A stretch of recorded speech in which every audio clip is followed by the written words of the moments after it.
Hello, Dylan here. Welcome to more reaction videos, and I can't really play any games right now because yeah, this. So we're gonna react to some stuff for a while until this gets better. And with this one, we're gonna react to some more Backrooms, to the second film theory Backrooms video. So let's go. If you enjoy this kind of stuff, subscribe, check out other videos, and all that stuff.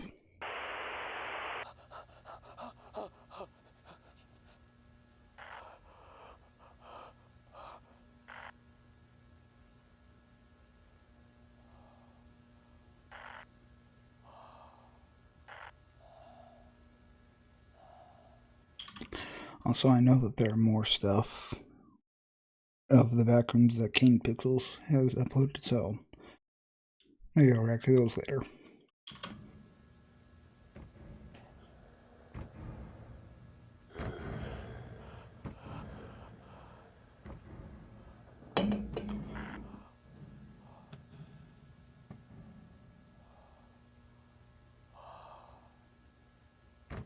Where's the coffee?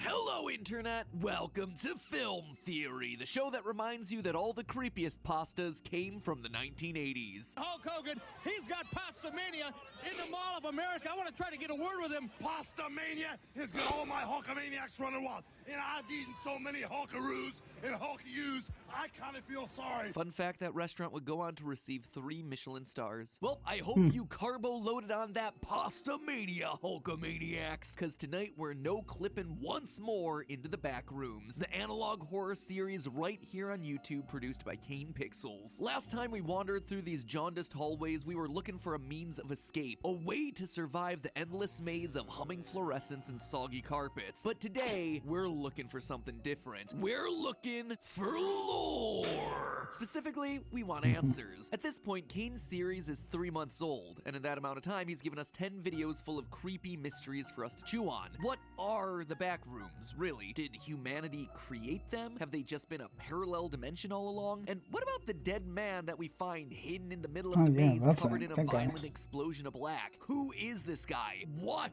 is this guy? And most importantly of all, should we be concerned about that monster roaming the halls? Probably, right? Usually a giant roaring threat is something to be concerned about. So throw on your hazmat suits, friends, and grab your tow lines. Today, we're going in deep.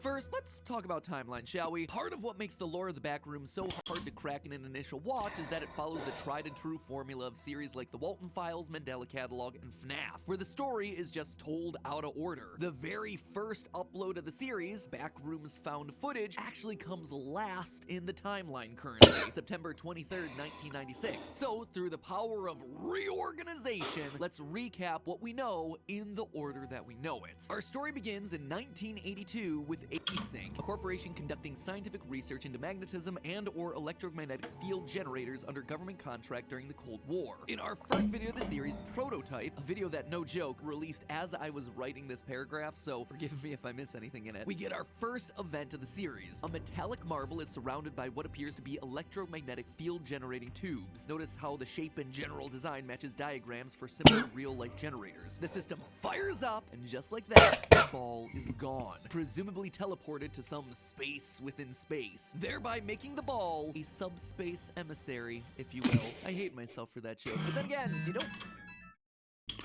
pass up the opportunity to make the very rare subspace emissary joke. Anyway, by July of 1988, Async, emboldened by that initial success, has given their distortion field experiments a room-sized glow-up called Project KV-31. According to the video The Third Test, the goal of these experiments was to solve, quote, all future storage and housing needs. So it seems like the foundation of our story here is that science discovers an entire other universe of endless space, and our first thought was, hey, it's a good place to store our junk. In total, Async conducts 5 failed tests tests to try and open a portal to this subspace before the 6th finally proves successful. On October 17th, 1989 at 5:04 p.m. Pacific, with the generator beefed up and something redacted being introduced into something else redacted, the threshold gets cranked up and blasts out a light show that seems to almost shake the facility apart. When the smoke clears, the Backrooms themselves have finally appeared on the other end. Async has achieved first contact. Unfortunately, that's not the only thing that happened. That date and time, 5:04 p.m. on October 17th, 1989, also happened to be in reality the moment a magnitude 6.9 lol hit the central coast of California, killing 63 and injuring thousands more. The timing here is clearly not meant to be a coincidence, as a secret unlisted video on Kane Pixel's channel gives us real archival news footage.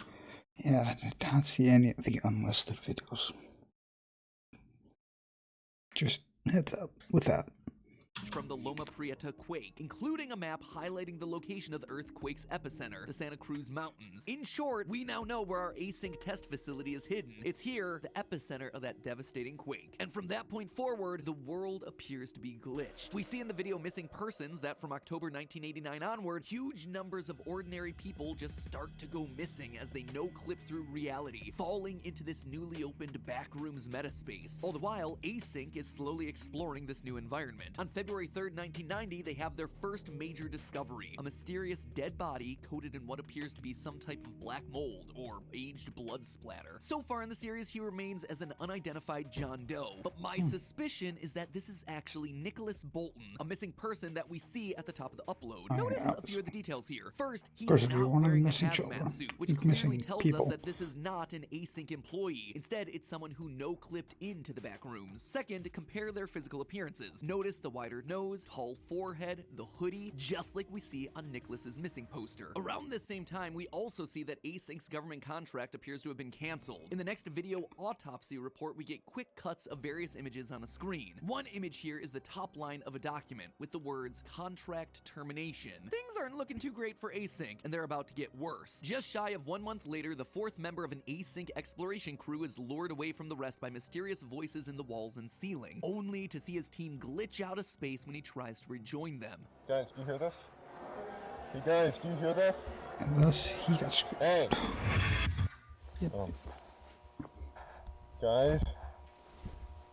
George? Now lost, he wanders the hallways, stumbling across a bizarre theater with burned remains in the middle of the floor, as well as a smaller crawl space with non-carpeted floors, forest print wallpaper, and the facade of a house with farm equipment out front. As he continues his search, we see what looks to be an exit into an Async control room, considering his keycard works on the door and his sounds of relief. But it winds up empty, and his presence triggers a red alert. End of upload. About a week later, on March 5th, Async rigs cameras to motion sensors to capture the action of what's going on in the Backrooms while people aren't there. We see Async crew members constructing more walls. Yeah, cause that's what the Backrooms needed. More rooms. Humanity, you dumb. Later that night at 3 a.m., the cameras capture a bizarre dark shape that seems to be moving along the walls or the ceiling. Looks like the Backrooms monster's been watching some YouTube videos. Don't explore the Backrooms at 3 a.m. Asterisk scary. Asterisk you will cry. Asterisk shooketh. Which then brings us all the way back to the first ever upload, Kane's original found footage video. In 1996, a young cinematographer named Kane no-clips through the ground, falling into the Backrooms, where he encounters some kind of monster that attacks and presumably kills him, sending his camera falling through yet another clip and back out into reality. If you go frame by frame during this moment, you can actually see Kane's whole body here being attacked by the monster as the camera falls. It's a very cool little detail that I noticed. So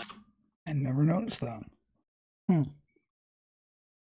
Anyway, that's the story that we've gotten thus far, but it leaves plenty of major questions for us to speculate about. What's the nature of the Backrooms? What is the monster roaming the halls? Why are there voices and farmhouses hidden inside the walls? Well, let's start with the monster. Is it human? Doesn't appear to be. You can probably also eliminate animal and bird. An insect? Nah. Maybe some kind of robot? It looks a little bit like one if you squint, but then again, I've always got animatronics on the brain, so I'm a little bit biased. I've seen some people suggest that it could be a ghost or an energy monster. No, energy monster, not monster energy. Regardless, we can eliminate both options because it has a physical form. It is able to throw objects and grab Kane. No, I think the Backrooms has already told us what this thing is. It's a mutated bacteria. Now, I know, bacteria are supposed to be really small, literally microorganisms organisms, whereas the Backrooms monster is anything but. However, one thing that bacteria love to do is form colonial organisms, animals that are actually groups of smaller animals all Voltron together. TLDR, I think that is what we're looking at here. A colonial organism composed of bacteria, possibly one that's been further mutated by exposure to human DNA, specifically a mutated strain of Hay bacillus. That may seem specific, but there's a definite reason for it. You see, after Async discovers the mysterious dead body, they conduct an autopsy report on it, confirming that it's been decayed at uneven rates due to having been overtaken by a mutated strain of bacteria. It's like portions of the body stopped decaying and were sustained. I took a couple samples of some of the material here. It seems to be closer to a mutated strain of simple Hay bacillus. It should be completely benign, but really, I don't know what to make of this.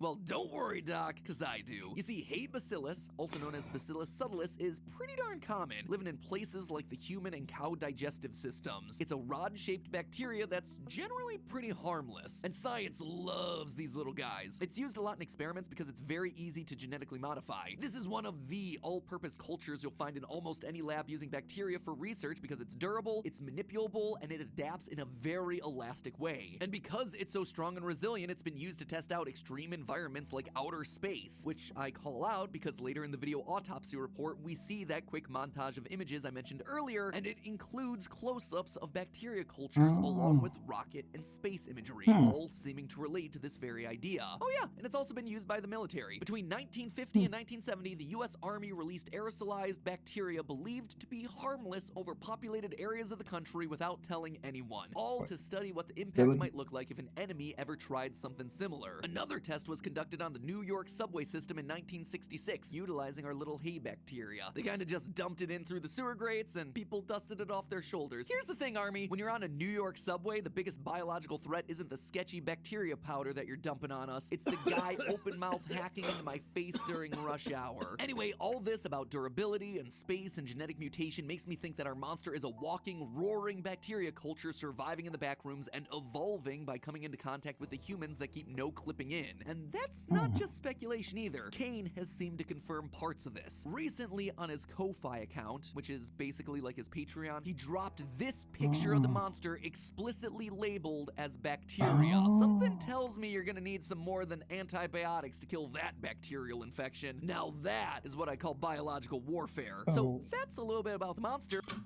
So that was already just confirmed by the creator himself. Okay.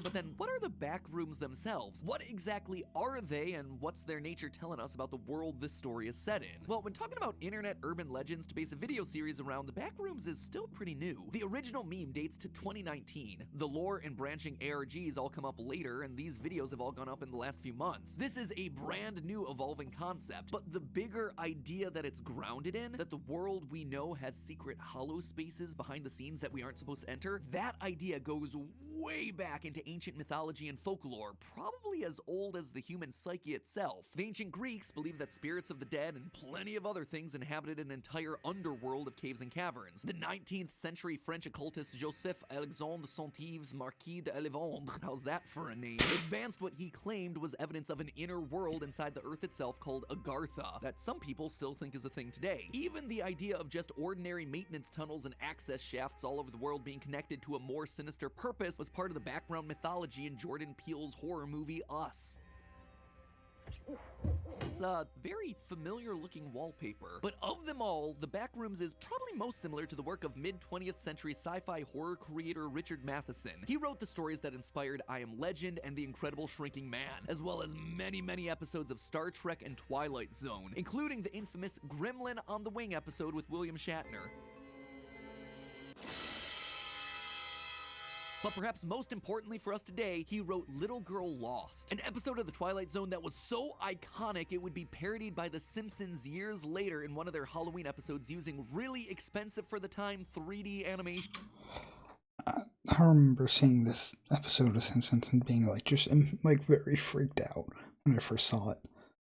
I don't know why I was so freaked out. It just felt weird when it felt weird watching it. It's like, Did anyone see the movie Tron? No. No. Yes.